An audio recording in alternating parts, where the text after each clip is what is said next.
Tottenham finally have a new manager. The 72-day search has finally come to an end in Ange Postecoglou. He has made the move from Scotland and Celtic to Tottenham. Now, I know there is mixed feelings about his appointment, but from my perspective, I'm quite happy with it. I think that Tottenham tried and tested the win now managers in Jose Mourinho, Antonio Conte, and quite frankly, they are never given what they need in order to succeed. So I think this is a good appointment because despite the fact he doesn't have a stellar name or stellar CV, that tends to work better for Tottenham. We've seen that with Martin Jol. We've seen that with Pochettino. It doesn't always have to be a glitzy, shiny star because the way that Tottenham conduct their business is far from glitzy and shiny. And it's all about getting back to basics, no European football coming up for next season. And the way that Postecoglou plays, it sounds to be a very good fit. He plays with a 4-3-3, high defensive line. He likes to dominate games, front foot football, which is what we have been crying out at Tottenham as Spurs fans for the past 4 years since Pochettino left. They have an average possession, or they did have an average possession at Celtic of around 73% each game. Of course, that's not the Premier League. It's not to disrespect the SPL, but we know that it's very, very different in Scotland to what it is in the Premier League. However, he does play possession-based football, and that is something that Tottenham fans like myself will be happy to see while we're paying the most expensive ticket prices in Europe. If we're not going to win anything, we have to see good football at the end of the day. So his ideas are to essentially suffocate the opposition by having good movement in attacking areas and cleverly finding the space in congested areas of the pitch. He likes to play with that high line defensively. And I know what some Spurs fans may be thinking with Romero, with Dyer, how is that going to work out? But of course, we're hopeful that we may bring in a centre-back that can actually play a high line and defend well.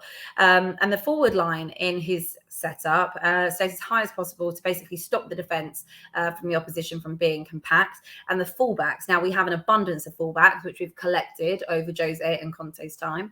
They are constantly looking for a counter press to avoid conceding, and they kind of play as an inverted fullback.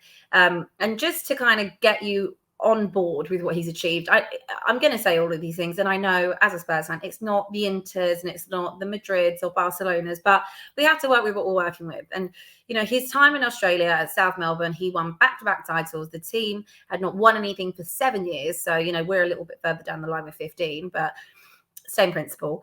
He's worked with the Australian national team. He likes to develop young players. He likes to mould them and bring them through. And that is something that does bode well for Tottenham, especially with the tight and stingy transfer budget that we have. We have an abundance of good talent in our academy, and we just need a manager that is happy to bring them through, give them trust, and actually nurture them, because it's been such a long time since we actually brought anyone through. The last one would be Oliver Skipp, who started to actually make some headway under Jose and under Pochettino. So we're in desperate need to get some of that talent coming through from our youth academy. Brisbane Roar, he came in and he absolutely gutted that squad. Something else that needs to be done at Tottenham. So you think of how many players that Tottenham had out on loan this year. So many that they had to actually terminate Matt Doherty's contract because there was too many players out on loan. And that is something that needs to be done. We have to get rid of dead wood. And it's not dissimilar to what Pochettino did when he first came in, getting the Adebayors, the Kabuls out of the club, Aaron Lennon, to name a few. I can think of the top of my head. Players that had overstayed and past their sell-by date in terms of being at Tottenham, and we have an abundance of them. I'm actually going to tell you some of the ones that are out on loan and that are actually due to come back, because you forget. So Sergio Reguilon, that's one.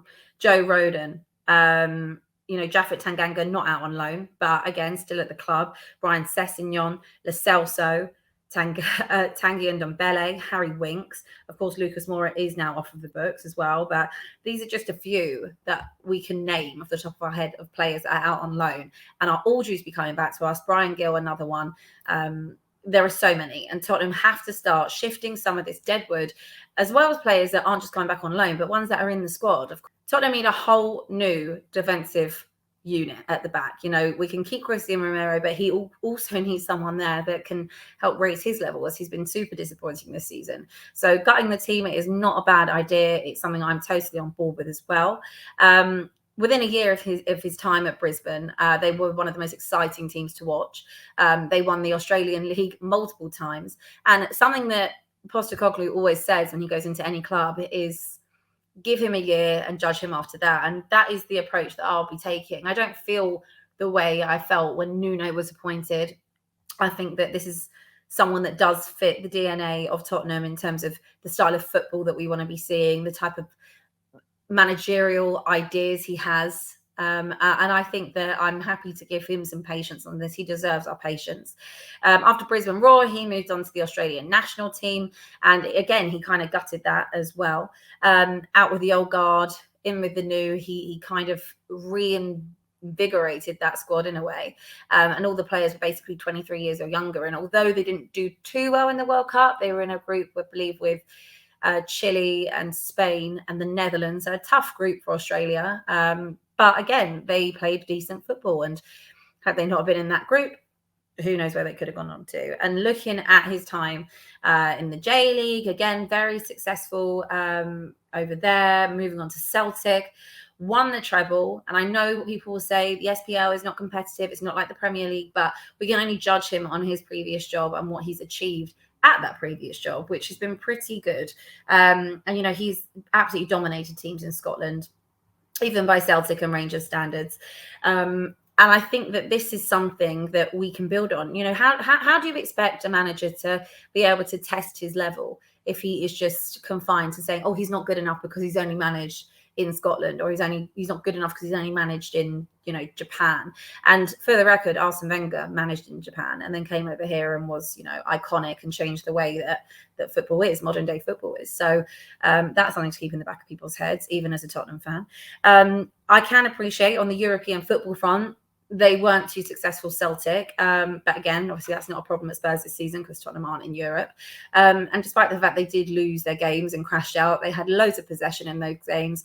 And it just seems to me that they didn't quite have the quality at Celtic to convert those chances, because they were creating chances in the game. I think they actually have the joint highest. I think it was 8 chances they had at the Bernabeu. They just couldn't convert those chances. And it seems to me that when he has the quality, he can actually be successful. And even when he's not winning, you know, the team is competitive. And fundamentally, of course, we all want to win trophies. We want to see Tottenham be successful. But we have to go back to basics. And having a manager with this type of DNA and ideas, this is seeming to be a good fit for Tottenham. And I know people would have wanted the Nagelsmanns of the world and the glossy managers, but again, what's to say they would have worked out? Because we've seen it before. It just doesn't work. And we've had this hunt for 72 days. We've been turned down by multiple managers for whatever reason, which we don't know, assume the board. But this is a manager that has said yes. I think he is more than capable of managing this club. We've had Ryan Mason, and people were saying, give it to Ryan Mason. And if you think Ryan Mason is capable of managing this club, then why is Ange Postecoglou not? So I think we need to give him some respect for what he has achieved, and he's achieved it, you know, in the leagues he's been in. And I am really excited to see what he can do for Tottenham. And I will absolutely give him the benefit of the doubt.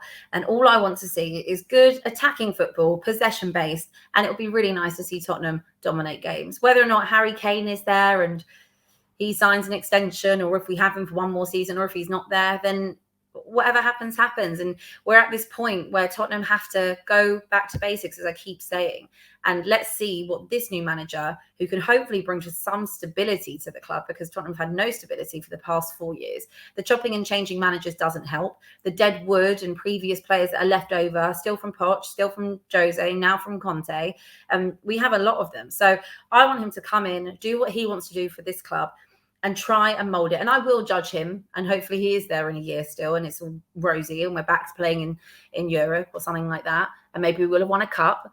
But I will judge him after his first season in charge, and hopefully we manage to get through that season. But what I do hope is the fact that he has that trust and wants to develop young players. I want to see him bring them through into the squad little by little, give them their opportunity as well, because it's something our last 2 managers haven't really wanted to do. That's not their style of management.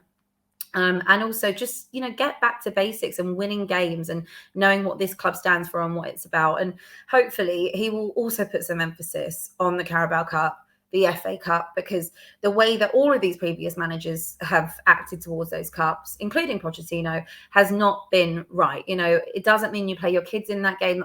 we haven't won a trophy for 15 years. And these are the type of competitions, especially now not being in Europe, we need to go for. You know, there is nothing to say that Tottenham can't win a Carabao Cup. There's nothing to say that Tottenham can't win an FA Cup. They have a good enough squad to do so overall, and hopefully will bring in some exciting players as well in this summer. Not necessarily exciting, but just what Tottenham need, especially in the defence. But this is where the focus needs to be. And I have a lot of faith in him, and I'm hoping that it pays off.